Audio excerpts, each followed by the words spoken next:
സ്നേഹം, ദിവ്യസ്നേഹം, സ്നേഹം, ദിവ്യസ്നേഹം. 2 തിമോഥെയോസ് എഴുതിയ ലേഖനം 2-ാം അധ്യായം 22-ാം വാക്യം. യൗവന മോഹങ്ങളെ വിട്ട് ഓടി നീതിയും വിശ്വാസവും സ്നേഹവും ശുദ്ധ ഹൃദയത്തോടെ കർത്താവിനെ വിളിച്ചപേക്ഷിക്കുന്ന എല്ലാവരോടും സമാധാനവും ആചരിക്കുക. യൗവന മോഹങ്ങളെ വിട്ടോടുക, അത് വിട്ടുമാറുക. യൗവനക്കാരാ, യൗവന മോഹങ്ങൾ സർവ്വസാധാരണമാണെന്ന് പറയരുത്. ഒരു യൗവനക്കാരൻ ഇപ്രകാരം വന്ന് പറയാനിടയായി.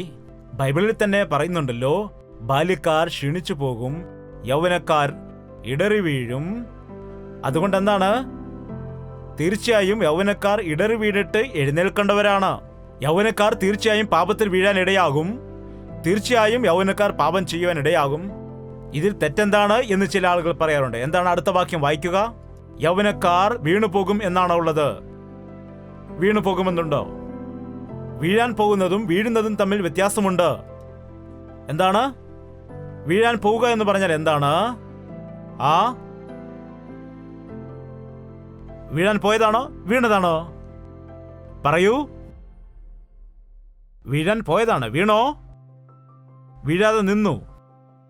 യൗവനക്കാർ വീഴേണ്ട അവസ്ഥ വരികയാണെങ്കിൽ വീഴാൻ പാടില്ല, വീഴരുത്. യേശു കർത്താവ് വെള്ളത്തിൽ കൂടെ നടന്നു വരുമ്പോൾ ഭൂതമാണെന്ന് പറഞ്ഞ ശിഷ്യന്മാർ ഭയപ്പെട്ടു. ഞാൻ തന്നെയാകുന്നു, ഭയപ്പെടേണ്ട എന്ന് കർത്താവ് പറഞ്ഞു. നീയാകുന്നുവെങ്കിൽ ഞാനും വെള്ളത്തിൽ നടക്കാൻ കൽപ്പിക്കാൻ പത്രോസ് പറഞ്ഞു. നടന്നു വരിക എന്ന് യേശു പറഞ്ഞു. അങ്ങനെ നടക്കുവാനിടയായി. നടന്നു വന്നപ്പോൾ പെട്ടെന്ന് കാറ്റ് നോക്കി. എന്താണ്? മുങ്ങുവാൻ തുടങ്ങുകയായി, വീഴുവാനിടയായി. മുങ്ങിപ്പോയോ? മുങ്ങുവാൻ തുടങ്ങിയെന്നാണോ? മുങ്ങിപ്പോയോ? മുങ്ങാൻ പോയപ്പോൾ എന്താണ് ചെയ്തത്? കർത്താവേ, എന്നെ രക്ഷിക്കണേ എന്ന് നിലവിളിക്കുകയുണ്ടായി. കർത്താവ് കൈ നീട്ടിയിട്ടവനെ യൗവനക്കാർ വീഴുവാൻ പോകുമ്പോൾ കർത്താവേ എന്ന് നിലവിളിച്ചാൽ വീഴാതെ അവൻ സൂക്ഷിക്കുന്നവനാണ്. വീണുപോകുമെന്ന് പറയരുത്. തീർച്ചയായും പാപത്തിൽ വീഴുമെന്ന് പറയരുത്. നിന്നെ രക്ഷിക്കുവാൻ മതിയായവനായ കർത്താവ് ജീവിക്കുന്നുണ്ട്. നീ നിലവിളിച്ചാൽ ആ ശോധനയുടെ സമയത്ത്, നീ ഒറ്റയ്ക്ക് ആയിരിക്കുന്ന സമയത്ത്, അതാണ് പറയുന്നത്. യൗവനക്കാർ ഒരിക്കലും ഒറ്റയ്ക്ക് പോകുവാൻ പാടില്ല. നിങ്ങൾ വീട്ടിൽ നിന്ന് വെളിയിൽ പോയാൽ നിങ്ങളുടെ മാതാപിതാക്കളോട് പറയാതെ നിങ്ങൾ പോകാൻ പാടില്ല. നിങ്ങളുടെ കോളേജ് കഴിഞ്ഞിട്ട്, നിങ്ങളുടെ ഡ്യൂട്ടി സമയം കഴിഞ്ഞിട്ട് നേരെ വീട്ടിലേക്ക് പോവുകയല്ലാതെ മറ്റു സ്ഥലങ്ങളിൽ പോകുവാൻ ഇടയാകരുത്. വിജനമായ സ്ഥലങ്ങളിലേക്ക് പോകരുത്. പെൺകുട്ടികളും ആൺകുട്ടികളും ഒരുമിച്ച് ഒരിക്കലും പോകരുത്. ഇപ്പോഴുള്ള ആൺകുട്ടികളെല്ലാം വളരെ സ്പീഡുള്ളവരാണ്. ഞാൻ തീർച്ചയായും നിന്നെ കല്യാണം കഴിക്കും, മറ്റാരെയും കഴിക്കില്ല, നിന്നെ മാത്രമേ കല്യാണം കഴിക്കൂ. എൻ്റെ അപ്പനും അമ്മയെ സമ്മതിച്ചില്ലെങ്കിലും നിനക്ക് വേണ്ടി എൻ്റെ ജീവനെ പോലും ഞാൻ പണയം വയ്ക്കും. 120 മൈൽ സ്പീഡിലാണ് ഇവരെ പോകുന്നത്. ആക്സിലേറ്റർ വീണ്ടും കൂട്ടി നമുക്ക് ഉടനെ വിവാഹം കഴിക്കണമെന്ന് പറയും. മോളെ, നിങ്ങൾ എന്ത് ചെയ്യും? നിങ്ങളും ആക്സിലേറ്ററിൽ കാല് വെച്ചിട്ട് കൂട്ടിക്കൊടുക്കും. അങ്ങനെ രണ്ടുപേരും പോയി എവിടെയെങ്കിലും ഇടിച്ചു വീഴും. അവസാനം ആകപ്പാടെ പ്രശ്നമാകും. നോക്കൂ, ആരെങ്കിലും നിങ്ങളോട് അങ്ങനെ നിർബന്ധിക്കുകയാണെങ്കിൽ അവിടെ ബ്രേക്ക് ചെയ്യുക. ആവശ്യമില്ലാത്ത കാര്യങ്ങൾ എന്നോട് സംസാരിക്കരുത്. ഞാൻ ദൈവഹിതം ചെയ്യുന്ന വ്യക്തിയാണ്. എൻ്റെ മാതാപിതാക്കളെ ഞാൻ അനുസരിക്കും. ആരെങ്കിലും വന്ന് പറയുകയാണെങ്കിൽ പറയണം, എൻ്റെ അപ്പൻ്റെ അടുത്ത് വന്ന് പറയുക. പിന്നെ അവൻ നിങ്ങളുടെ പുറകെ വരില്ല. യഥാർത്ഥ വ്യക്തിയാണെങ്കിൽ തീർച്ചയായും വരും. സത്യസന്ധനാണെങ്കിൽ അവൻ വീട്ടിൽ വരും. ദൈവഹിതമാണെങ്കിൽ അതങ്ങനെ നടക്കുവാനിടയാകും. അതല്ലാതെ നിങ്ങൾ തമ്മിൽ എന്തിനാണ് ആലോചിച്ച് സംസാരിക്കുന്നത്? മാതാപിതാക്കൾക്ക് ആ അവസരം കൊടുക്കുക. എന്താണ്? പരസ്യമായിട്ട് പൊതുവിൽ സംസാരിക്കുക ആ കാര്യങ്ങൾ. സീക്രട്ടായിട്ട്. എന്തുകൊണ്ടാണ് പ്രേമം? സീക്രട്ട് പ്രേമമെല്ലാം അവസാന നാശത്തിലേ തീരുകയുള്ളൂ. പ്രേമം ഒരിക്കലും സീക്രട്ടായിരിക്കുകയില്ല, രഹസ്യമായിരിക്കുകയില്ല. എത്രയോ യൗവനക്കാർ ഇങ്ങനെ കബളിപ്പിക്കുന്ന വാക്കുകൾ കേട്ടിട്ട് പെൺകുട്ടികളും വഞ്ചിതരായി പോകുന്നു. ചിലരാണെങ്കിൽ ഇക്കാലത്ത് റിവേഴ്സാണ്. എന്താണ്? എന്നോടൊന്നും പറയണ്ട കേട്ടോ, ഞാൻ കേൾക്കുന്ന കാര്യമാണ് പറയുന്നത്. ഇവൻ ആക്സിലേറ്റർ കൊടുക്കുകയാണെങ്കിൽ ഇവർ ബ്രേക്ക് കൊടുക്കാനിടയാകും. എന്താണ്? ചില പെൺകുട്ടികളാണ് സ്പീഡുള്ളവർ. എന്നാൽ നിങ്ങളതിന് ബ്രേക്ക് ചെയ്യുന്നില്ല എങ്കിൽ യൗവനക്കാലം അപകടകരമായി തീരും. ആക്സിഡൻ്റായി പോകും. ഒരുപാട് കുഴപ്പങ്ങൾ ഉണ്ടാകാനിടയാകും, പ്രശ്നമുണ്ടാകാനിടയാകും, ഒരുപാട് വേദനാജനകമായി തീരും. 2 യൗവനക്കാർ നശിക്കുകയാണെങ്കിൽ ആ 2 കുടുംബത്തിലെ മാതാപിതാക്കൾക്ക്, സഹോദരങ്ങൾക്ക് എത്രമാത്രം വേദന ഉണ്ടാകാനിടയാകും. അതുകൊണ്ട് യൗവനക്കാരെ ജാഗ്രത. നിങ്ങളുടെ യൗവന മോഹങ്ങളെ വിട്ട് വിട്ട് വിട്ട് വിടാതെ ഓടുകയാണെങ്കിൽ എന്താണ് പ്രയോജനം? ഒരാൾ പറഞ്ഞു, ഞാൻ എവിടെ പോയാലും എൻ്റെ ആലോചനകൾ മാറില്ല എന്ന്. പിന്നെ എങ്ങനെ മാറാതിരിക്കും? ദൈവം എന്താണ് പറയുന്നത്? നിന്റെ ചിന്തകളെ വിട്ടിട്ട് നീ ഓടിപ്പോകുക. നിങ്ങളിൽ യഥാർത്ഥമായി മാനസാന്തരപ്പെട്ടവർ എത്ര പേരുണ്ട്? കൈ ഉയർത്താമോ? നിങ്ങൾ മാനസാന്തരപ്പെട്ടിട്ടില്ലെങ്കിൽ ദൈവത്തിന്റെ സ്നേഹത്തെ മനസ്സിലാക്കാൻ കഴിയില്ല. ഭൗതികമായി ചിന്തിക്കുന്ന മനുഷ്യനെ ദൈവത്തിന്റെ സ്നേഹത്തെ മനസ്സിലാക്കാൻ കഴിയില്ല. നിങ്ങൾ ഇനി മാനസാന്തരപ്പെടേണ്ടതിന് ദൈവത്തിന്റെ ആത്മാവ് നിങ്ങളെ പ്രേരിപ്പിക്കുന്നു. അതുകൊണ്ടാണ് നിങ്ങൾക്ക് ഈ സന്ദേശം കേൾക്കുവാൻ ദൈവം ഇടയാക്കിയത്. ദൈവം തിരഞ്ഞെടുക്കപ്പെട്ട വ്യക്തികളിൽ നിങ്ങളും ഉള്ളതുകൊണ്ടാണ് ഈ സന്ദേശം കേൾക്കുവാൻ ദൈവം ഇടയാക്കുന്നത്. ദൈവത്തിന്റെ രക്ഷാ പദ്ധതിയിൽ നിങ്ങൾ ഉള്ളതുകൊണ്ടാണ് ഈ സന്ദേശത്തിലൂടെ ദൈവം നിങ്ങളെ ദർശിച്ചുകൊണ്ടിരിക്കുന്നത്. ഇനിയും നിങ്ങൾ മാനസാന്തരപ്പെട്ടിട്ടില്ലെങ്കിൽ അതിന് താമസം വയ്ക്കരുത്. വേദപുസ്തകം പറയുന്നു, ഇതാണ് അനുകൂലമായ സമയം, ഇതാകുന്നു രക്ഷാ ദിവസം. നാളെ നമ്മുടേത് അല്ല. ഈ ദിവസം ദൈവത്തിന് സമർപ്പിച്ചു കൊടുക്കുക. മാനസാന്തരപ്പെടുവാൻ 6 മാസത്തിന്റെ ആവശ്യമില്ല. നിങ്ങൾ യഥാർത്ഥമായി പൂർണ്ണമായി വിശ്വാസത്തോടുകൂടി നിങ്ങൾ ഏകരായി ഒരു സ്ഥലത്ത് ചെന്ന് നീ പൂർണ്ണ ഹൃദയത്തോടെ കർത്താവിനോട് പ്രാർത്ഥിക്കുകയാണെങ്കിൽ, നിന്റെ സ്ഥാനത്ത് നിനക്ക് വേണ്ടി കർത്താവ് മരിച്ചു എന്നത് നീ പൂർണ്ണമായി വിശ്വസിക്കുന്നുവെങ്കിൽ, നിന്റെ കുറവുകളും തെറ്റുകളും പാപങ്ങളുമെല്ലാം കർത്താവിന്റെ സന്നിധിയിൽ പൂർണ്ണ മനസ്സോടെ ഏറ്റുപറഞ്ഞാൽ അടുത്ത നിമിഷത്തിൽ നീ മാനസാന്തരപ്പെടും. ദൈവ പൈതലായിട്ട് നീ മാറ്റപ്പെടുകയും ജീവന്റെ പുസ്തകത്തിൽ നിന്റെ പേര് എഴുതപ്പെടുകയും ചെയ്യും. മാനസാന്തരപ്പെടുവാൻ വേണ്ടി 1 നിമിഷം മതി. എന്നാൽ ഒരു വ്യക്തി വിശുദ്ധീകരിക്കപ്പെടണമെന്നുണ്ടെങ്കിൽ ജീവിതകാലം മുഴുവൻ ആവശ്യമാണ്. എന്താണ്? അതുകൊണ്ടാണ് ഒരാൾ ചോദിച്ചത്, മാനസാന്തരപ്പെട്ടുകൊണ്ട് പിന്നെ എന്തിനാണ് സഭയിൽ വരേണ്ടതെന്ന്. ഞാൻ മാനസാന്തരപ്പെട്ടുണ്ടല്ലോ, ജീവന്റെ പുസ്തകത്തിൽ പേരെഴുതിയിട്ടില്ല, പിന്നെ എന്തുകൊണ്ടാണ് ഞാൻ ഈ ബൈബിൾ വായിക്കുകയും ചർച്ചിൽ വരേണ്ടതിന്റെ ആവശ്യം? എന്റെ പേര് ജീവന്റെ പുസ്തകത്തിലുണ്ടല്ലോ, ഞാൻ മരിച്ചു കഴിഞ്ഞാൽ ഡയറക്റ്റ് ആയിട്ട് പോകും എന്നാണ് പറയുന്നത്. നീ മാനസാന്തരപ്പെട്ടു വന്നാൽ നീ ജനിച്ചിരിക്കുന്നു. ജനിച്ച കുഞ്ഞ് വളരണമോ വേണ്ടയോ? ഒരു ശിശുവിനെ അവന്റെ ഇഷ്ടത്തിന് വിടുകയാണെങ്കിൽ അവൻ തനിയെ വളരുമോ? അങ്ങനെ ഒരാൾ മാനസാന്തരപ്പെട്ട് കഴിഞ്ഞ് ദൈവാലയത്തിൽ വന്ന് ദൈവത്തിന്റെ വചനത്താൽ ശുദ്ധീകരണം പ്രാപിച്ച് പരിശുദ്ധാത്മാവിനാൽ നിറയപ്പെട്ടവനായി ക്രിസ്തുവിന്റെ സാദൃശ്യത്തിലേക്ക് അവൻ ദിനംതോറും വളർന്നു വരണം. അതുകൊണ്ടാണ് ഞാൻ പൂർണ്ണനായി എന്ന് വിചാരിക്കുന്നില്ല എന്ന് വിശുദ്ധനായ പൗലോസ് പറയുവാനിടയായത്. ഇനിയും ഞാൻ ക്രിസ്തുവിന്റെ സ്വഭാവത്തിൽ ഭാഗവക്കായി വളരേണ്ടവൻ എന്ന് ഞാൻ ആഗ്രഹിക്കുന്നു എന്ന് പറഞ്ഞു. അതുകൊണ്ട് മാനസാന്തരപ്പെടുന്നത് ഒരു വശമാണ്. മാനസാന്തരപ്പെട്ട വ്യക്തി ക്രിസ്തുവിന്റെ സാദൃശ്യത്തിലേക്ക് വിശുദ്ധനായി മാറ്റിയെടുക്കപ്പെടുന്നതും ദൈവത്തിന്റെ പദ്ധതികൾ നിറവേറ്റപ്പെടുന്നതും മറുവശമാണ്. രക്ഷിക്കപ്പെടാത്ത ആളുകൾ ദയവ് ചെയ്ത് ഈ ദിവസം നിങ്ങളുടെ രക്ഷാ ദിവസമാക്കി മാറ്റുക. രക്ഷിക്കപ്പെട്ടതായ ആളുകൾ നിങ്ങളുടെ ജീവിതത്തിൽ ദൈവത്തിന്റെ ഹിതം അറിയുവാൻ വേണ്ടി ശ്രമിക്കുക. ദൈവത്തിന്റെ സ്നേഹത്തിന്റെ ആഴം അറിയുവാൻ വേണ്ടി ശ്രമിക്കൂ. നിങ്ങളുടെ യൗവന മോഹങ്ങളെ, സ്വാഭാവികമായി ഉണ്ടാകുന്നതായ യൗവന ഇച്ഛകളെ, ഒരുപാട് ഭക്ഷണം കഴിക്കണം, നല്ല നല്ല വസ്ത്രങ്ങൾ ധരിക്കണം, കൂടുതൽ സമയം കിടന്ന് ഉറങ്ങണം, എന്താണ് സുന്ദരിയായിരിക്കണം, ആകർഷണീയമായിരിക്കണം, ആണുങ്ങൾക്ക് നല്ല മസിൽ ഉണ്ടായിരിക്കണം, അങ്ങനെ ചില കാര്യങ്ങൾ ദൈവം നിന്നെ എങ്ങനെയാണോ സൃഷ്ടിച്ചത് അങ്ങനെ ആയിരിക്കുന്നതിന് വിരോധമായി നീ അതിൽ മാറ്റം കൊണ്ടുവരുവാൻ ശ്രമിച്ചാൽ നിന്റെ ജീവിതത്തിൽ തിന്മയുണ്ടാവുകയല്ലാതെ നിന്റെ ജീവിതത്തിൽ ഒരിക്കലും നന്മയുണ്ടാവുകയില്ല. യൗവനമോഹങ്ങളെ വിട്ട് ഓടുക. വ്യഭിചാരം ചെയ്യരുത് എന്ന ദൈവത്തിന്റെ കൽപ്പനയുണ്ടല്ലോ. ഞാൻ നിങ്ങളോട് പറയുന്നത്, ഒരു സ്ത്രീയെ മോഹത്തോടുകൂടി നോക്കുന്ന എല്ലാം അപ്പോൾ തന്നെ തങ്ങളുടെ ഹൃദയത്തിൽ അവളോട് വ്യഭിചാരം ചെയ്തിരിക്കുന്നു. എന്താണ്? വ്യഭിചാരത്തിന്റെ ചിന്തകൾ ഉണ്ടാകുന്നു. അങ്ങനെയുള്ള ഓർമ്മകൾ വരുന്നു. അയ്യോ, ഞാൻ രക്ഷിക്കപ്പെട്ടതാകുന്നു, ബാപ്റ്റിസം എടുത്തവനാകുന്നു, ഇങ്ങനെയുള്ള ചിന്തകൾ ഉണ്ടാകുന്നു. ഈ ദുഷ്ചിന്തകളിൽ നിന്ന് എനിക്ക് വിടുതൽ ഉണ്ടാകണം എന്ന് പറഞ്ഞ് അനേകർ പ്രാർത്ഥിക്കാൻ വേണ്ടി എൻ്റെ അടുക്കൽ വരാറുണ്ട്. തന്മൂലം ഒരുപാട് ദുഃഖിക്കാറുണ്ട്, ഒരുപാട് കണ്ണുനീരൊഴുക്കാറുണ്ട്, ഒരുപാട് പ്രാർത്ഥിക്കാറുണ്ട്. അവർ ആ വ്യഭിചാരത്തിന്റെ ഓർമ്മകൾ വന്നതുകൊണ്ട് മാത്രം വിഷമിക്കണ്ട. നിന്നിൽ വന്നിരിക്കുന്നതായ ആ ചിന്തകൾ നിന്റെ തലച്ചോറിൽ അത് നിൽക്കാൻ പാടില്ല, നിന്റെ ഹൃദയത്തിൽ അത് ഉണ്ടായിരിക്കാൻ പാടില്ല. അതിനെ അവിടെ ഇരിക്കാൻ അനുവദിക്കരുത്. അതിനെ നിലനിർത്തുവാൻ പാടില്ല. അതിനെക്കുറിച്ച് വീണ്ടും വീണ്ടും ആലോചിച്ചു കൊണ്ടിരുന്നാൽ എല്ലാ പാപവും ചിന്തകളിൽ നിന്നാണ് ഉണ്ടാകുന്നത്. ചിന്ത വരുമ്പോൾ തന്നെ അതിനെ ജയിക്കാൻ കഴിഞ്ഞാൽ നിനക്ക് പാപം ചെയ്യേണ്ടതായ കാര്യം വരികയില്ല. ആക്കാൻ ആ പൊന്നും വെള്ളിയുമൊക്കെ കണ്ടിട്ട് അതിൽ ആശ വെച്ച് അതിനെ കൊണ്ടുവന്നിട്ട് തന്റെ കൂടാരത്തിൽ വെച്ചു. നോക്കുക, അതിന്റെ പ്രോസസ്സുകൾ നിങ്ങൾ കണ്ടോ? ആദ്യം നോക്കി, പിന്നീട് എന്താണ് വന്നത്? ആശ. പിന്നീടെന്ത്? അത് പ്രവർത്തിക്കാനിടയായി, അത് എടുത്തു. പിന്നീട് എന്താണ് ചെയ്തത്? അതുകൊണ്ട് ഒളിച്ചു വെച്ചു. അവൻ ശിക്ഷിക്കപ്പെട്ടു. ലംഘനങ്ങൾ മറച്ചു വയ്ക്കുന്നവന് ശുഭം വരികയില്ല, അവയെ ഏറ്റുപറഞ്ഞ് ഉപേക്ഷിക്കുന്നവനോ കരുണ ലഭിക്കും. നിന്റെ യൗവനക്കാലത്ത് യൗവന മോഹങ്ങളെ വിട്ട് ഓടിപ്പോകുക. യൗവന ഇച്ഛകളെ വിട്ടിട്ട് ഓടിപ്പോവുക. എവിടേക്കാണ് ഓടിപ്പോകേണ്ടത്? എവിടേക്കാണ് ഓടിപ്പോകേണ്ടതെന്ന് ബൈബിൾ പറയുന്നുണ്ട്. നിങ്ങൾ ശ്രദ്ധിക്കുക. യൗവനമോഹങ്ങളെ വിട്ടോടി നീതിയും വിശ്വാസവും സ്നേഹവും ശുദ്ധ ഹൃദയത്തോടെ കർത്താവിനെ വിളിച്ചപേക്ഷിക്കുന്ന എല്ലാവരോടും സമാധാനവും ആചരിക്ക. എവിടേക്കാണ് ഓടിപ്പോകേണ്ടത്?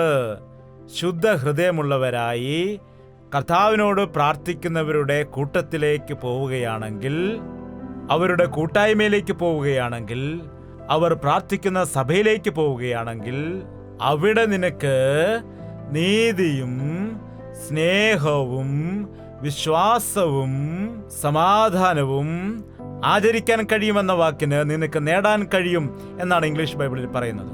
നേടുവാൻ വേണ്ടി നീ കഷ്ടപ്പെടുക, നീതിയെ നേടുക, ക്രിസ്തുവിന്റെ സ്നേഹത്തെ നേടുക, വിശ്വാസമുള്ളവരായിരിക്കുക, സമാധാനത്തോടുകൂടെ ജീവിക്കുവാൻ പഠിക്കുക. ഏത് യൗവനക്കാർക്കാണോ ഈ 4 സ്വഭാവ ഗുണങ്ങളുള്ളത്, ഏതാണ് 4 സ്വഭാവ ഗുണങ്ങൾ? പറയുക. നീതിയും വിശ്വാസവും സ്നേഹവും സമാധാനവും. എത്രയോ യൗവനക്കാർ പറയാറുണ്ട്, ബ്രദർ എനിക്ക് സമാധാനമില്ല എന്ന്. എനിക്കിത് മനസ്സിലാവുന്നതേയില്ല.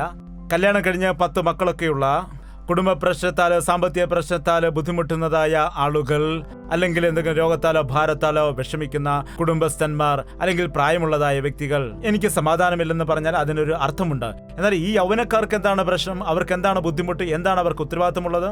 ഏത് രോഗമാണ് ഇവർക്കുള്ളത്? യൗവനകാലത്ത് എത്ര നല്ല ആരോഗ്യമാണ് ഉള്ളത്, എത്ര നല്ല ഉത്സാഹമുണ്ട്, എത്രയോ ജ്ഞാനമുണ്ട്, എത്രയോ വേഗതയാണ്, എത്രയോ ഗ്ലാമറാണ്, എന്തെല്ലാം കാര്യങ്ങളുണ്ട്. എന്നാൽ എന്തുകൊണ്ടാണ് ഇവർക്ക് രോഗം ഉണ്ടാകാനിടയാകുന്നത്? എന്തുകൊണ്ടാണ് യൗവനക്കാർ മാനസികമായി ബുദ്ധിമുട്ടുന്നത്? ഇന്ന് മാനസികമായി ബുദ്ധിമുട്ട് അനുഭവിക്കുന്നവരുടെ കൂട്ടത്തിൽ ഒരു കാലത്ത് സ്ത്രീകൾ ആയിരുന്നു ഉണ്ടായിരുന്നത്.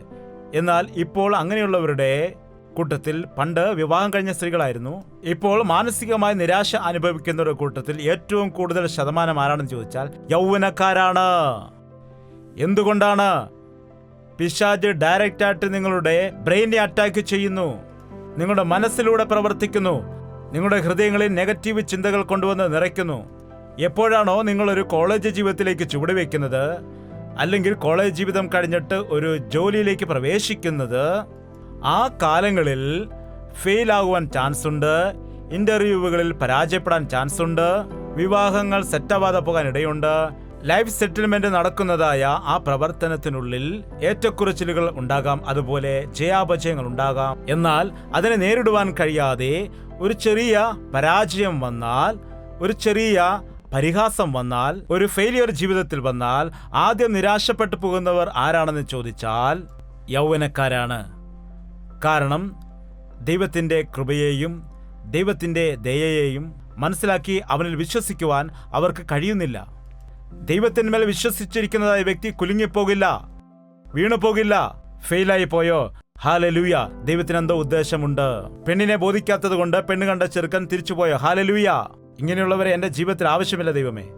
ഡയറക്റ്റായിട്ട് കണ്ടിട്ട് ഇഷ്ടമല്ല എന്ന് പറയുന്നവരെ പിന്നെ എന്തിനാണ് നാം ആഗ്രഹിക്കുന്നത്? കല്യാണത്തിന് മുമ്പ് തന്നെ വേണ്ട എന്ന് പറയുന്നവരെ കല്യാണം കഴിക്കണമെന്നാണ് പറയുന്നത്. എന്തിനാണ് ഇങ്ങനെ നീ ഷാട്ടിയും പിടിക്കുന്നത്? എന്നെ ആരും കല്യാണം കഴിക്കുന്നത്? എന്തുകൊണ്ട് കല്യാണം കഴിക്കത്തെ? ഈ ലോകത്തിന് ആൺകുട്ടികൾ ഇല്ലേ? നിന്നെ ഇഷ്ടപ്പെടുന്നവൻ വേറെ ആരും ഇല്ലേ? ഈ ലോകത്തിൽ വേറെ പെൺകുട്ടികൾ ഇല്ലേ? അതെന്തുകൊണ്ടാണ് അത്രമാത്രം നിരാശപ്പെടുന്നത്, അത്രമാത്രം സങ്കടപ്പെടുന്നത്? അയ്യോ, എന്റെ മാരേജ് ഇതുവരെയും സെറ്റായില്ല, ഈ ആലോചനയും നടക്കുകയില്ല, ഞാൻ എന്തിനിങ്ങനെ ഭാരമായിട്ട് ജീവിച്ചിരിക്കണം, ഞാൻ മരിച്ചു പോവുകയാണ് എന്ന് പറയുന്നത് എന്താണ്? മരിക്കരുത്, മരിക്കരുത്. യൗവനക്കാരും തന്നെ ഞാൻ മരിച്ചു പോകുമെന്ന വാക്ക് പറയാൻ പാടില്ല. അങ്ങനെയുള്ള ചിന്ത പോലും വരുവാൻ പാടില്ല. ഞാൻ മരിക്കുകയില്ല, ഞാൻ ജീവിച്ചിരുന്ന ദൈവത്തിന്റെ നന്മകളെ പ്രാപിക്കും. ഭൂമിക്ക് അടിസ്ഥാനം ഇടുന്നതിന് മുൻപേ എന്നെ കണ്ടതായ കർത്താവ്, അവൻ എന്റെ ജീവിതത്തിൽ വലിയ ഒരു പദ്ധതിയുണ്ട്. അത് നന്മയ്ക്ക് വേണ്ടിയുള്ളത് മാത്രമാണ്, ഒരിക്കലും എനിക്ക് ദോഷകരമായത് അല്ല. എന്നെ ഒരു ഉദ്ദേശത്തോടു കൂടിയാണ് ഈ ലോകത്തിലേക്ക് ദൈവം അയച്ചിരിക്കുന്നത്. ഞാൻ ഈ ലോകത്തിൽ ഇഴുകിപ്പോവുകയില്ല, ലോകമോഹങ്ങളിൽ വീഴുകയില്ല, ലോകത്തിന്റെ പാപത്തിൽ ഞാൻ വീഴുകയില്ല. എന്റെ ജീവിതത്തെക്കുറിച്ച് ദൈവത്തിന്റെ കാര്യം എന്താണോ ഞാൻ അത് അന്വേഷിക്കും എന്ന് നിങ്ങൾ മുഴങ്കാൽ മടക്കി പ്രാർത്ഥിക്കുകയാണെങ്കിൽ യൗവനക്കാരിൽ കൂടി ദൈവം വലിയ പ്രവർത്തികൾ ചെയ്യാനിടയാകും. പ്രാർത്ഥന. കർത്താവേ, നീ എൻ്റെ കൈ പിടിക്കണമേ. ഇന്നു മുതൽ ഞാൻ വീഴാൻ പോവുകയാണെങ്കിൽ എന്നെ കാക്കുന്നവൻ നീ മാത്രമാണ്. എന്നെ നീ കരം പിടിക്കണമേ. കാൽ വഴുതി പോകാതിരിക്കുവാൻ നീ എന്നെ കരം പിടിക്കണമേ. കർത്താവേ, നിന്റെ കാലടികളെ പിന്തുടരുവാൻ നീ എന്നെ സഹായിക്കണമേ. എന്റെ യൗവനകാലം നശിച്ചു പോകാതെ എന്റെ യൗവനകാലത്ത് ഫലം പുറപ്പെടുവിക്കുവാൻ കർത്താവേ, നീ എന്നെ സഹായിക്കണമേ. മാനസാന്തരപ്പെടാത്തവർ ആരൊക്കെയാണോ ഉള്ളത്? ഇപ്പോൾ തന്നെ ചോദിക്കുക, കർത്താവേ, എന്റെ മനസ്സിനൊരു മാറ്റം നൽകണമേ. എന്റെ തെറ്റുകൾ ഞാൻ ഏറ്റുപറയുന്നു കർത്താവേ. എനിക്ക് വേണ്ടി നീ ക്രൂശിൽ ചെയ്തതായ യാഗത്തെ ഞാൻ വിശ്വസിക്കുന്നു കർത്താവേ. ഈ ദിവസം മുതൽ നിന്റെ സാക്ഷിയായി ഞാൻ ജീവിക്കും എന്ന് ഒരു വാക്ക് നിങ്ങളുടെ കർത്താവിനോട് പറയുക. പരിശുദ്ധനായ സ്നേഹമുള്ള പിതാവേ, ഒരിക്കൽ കൂടി ഞങ്ങളെ നീ ദർശിക്കണമേ. യൗവന മോഹങ്ങളെ വിട്ട് ഓടുവാൻ ഞങ്ങളെ നീ സഹായിക്കുമാറാകണം. എത്രയോ യൗവനക്കാർ ഇന്ന് ലോകമോഹങ്ങളിൽ മുങ്ങിപ്പോകുന്നുണ്ട്. യൗവന മോഹങ്ങളിൽ മുങ്ങിപ്പോകുന്നവരുണ്ട്. അങ്ങനെ യൗവന മോഹങ്ങൾക്ക് അടിമയായി പോയിരിക്കുന്ന യൗവനക്കാർക്ക് നസ്രയനായ യേശുക്രിസ്തുവിന്റെ നാമത്തിൽ വിടുതലുണ്ടാകുമാറാകട്ടെ. ജവാരത്വത്തിൽ നിന്ന് ഓടിപ്പോകുവാൻ വേണ്ടി നിന്റെ വചനം പറയുന്നത് പോലെ എല്ലാ യൗവനക്കാർക്കും തങ്ങളുടെ ശരീരത്തെ ദൈവത്തിന്റെ മന്ദിരമായി കാക്കുവാൻ നീ സഹായിക്കണമെന്ന്, ഞങ്ങളുടെ എല്ലാവരുടെ ശരീരം നിന്റെ ആലയമായി കാക്കുവാൻ ഞങ്ങളെ സഹായിക്കണമെന്ന്, വിവാഹേതര ബന്ധങ്ങളിൽ പെട്ടിരിക്കുന്ന എല്ലാ വ്യക്തികളെ നീ ദർശിക്കുമാറാകണമേ. അവിഹിത ബന്ധങ്ങളിൽ കുടുങ്ങിപ്പോയ എല്ലാ മക്കളെയും നീ ദർശിക്കുമാറാകണമേ. മാനസികമായി വിഷമിക്കുന്ന, അതുപോലെ ദുശ്ചിന്തകളാൽ നിറഞ്ഞിരിക്കുന്നതായ എല്ലാ വ്യക്തികളെയും ആ ദുഷ്ചിന്തകളിൽ നിന്നുമെല്ലാം അവരെ വിടുവിക്കുമാറാകണമേ കർത്താവേ. ഞാൻ പുതിയ ഹൃദയം നിങ്ങൾക്ക് നൽകും, ഞാൻ പുതിയൊരു ജീവിതം നിങ്ങൾക്ക് നൽകുമെന്ന് നീ പറഞ്ഞതുപോലെ ഇന്ന് ഇവിടെ മാനസാന്തരം ആഗ്രഹിക്കുന്ന എല്ലാ വ്യക്തികൾക്കും നൽകണമെന്ന്, അവരെ സഹായിക്കണമെന്ന്. ഒരുവൻ ക്രിസ്തുവിൽ ആകുന്നു എങ്കിൽ അവൻ പുതിയ സൃഷ്ടിയാകുന്നു, പഴയത് കഴിഞ്ഞു പോയി എന്ന് പറയുന്ന ദൈവത്തിന്റെ വചനം പ്രകാരം ഇന്ന് യൗവനക്കാരായി എന്നെ ശ്രദ്ധിക്കുന്ന സ്നേഹിതർ അവരിവിടെ നിന്ന് പോകുമ്പോൾ ആ പഴയ സ്നേഹബന്ധത്തിൽ, ആ പഴയ ദുശീലങ്ങളും, ആ പഴയ സംസാരവും, ആ പഴയ ചിന്തകളും, ആ പഴയ പ്രവൃത്തികളും, ആ പഴയ കാര്യങ്ങൾക്കെല്ലാം വിരാമമിട്ടുകൊണ്ട് ക്രിസ്തുവിന്റെ സാദൃശ്യത്തെ കാണിക്കുന്നതിനായി പരിശുദ്ധാത്മാവിനാൽ എല്ലാ വ്യക്തികളെയും നീ അഭിഷേകം ചെയ്യണമെന്ന്, നിന്റെ രക്തത്താൽ കഴുകി ശുദ്ധീകരിച്ച് പ്യൂരിഫൈ ചെയ്തുകൊണ്ട് വിശുദ്ധരായി നിനക്കിഷ്ടമുള്ളവരായിട്ട് അവരെല്ലാം മാറ്റണമെന്ന് പ്രാർത്ഥിക്കുകയാണ് പിതാവേ. യേശുക്രിസ്തുവിന്റെ നാമത്തിൽ അപേക്ഷിക്കുന്നു പിതാവേ.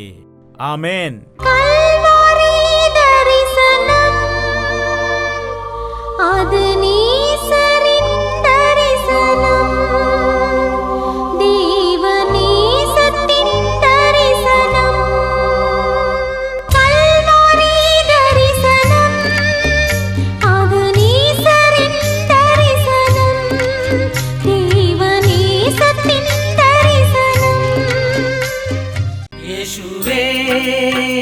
യേശുവേ യേശുവേ യേശുവേ യേശുവേ യേശുവേ യേശുവേ യേശുവേ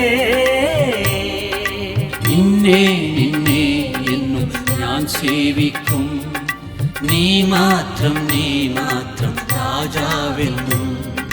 നിന്നെ നിന്നെ എന്നും ഞാൻ സേവിക്കും, നീ മാത്രം രാജാവെന്നും. യേശുവേ യേശുവേ യേശുവേ യേശുവേ യേശുവേ യേശുവേ യേശുവേ യേശുവേ യേശുവേ യേശുവേ യേശുവേ യേശുവേ യേശുവേ യേശുവേ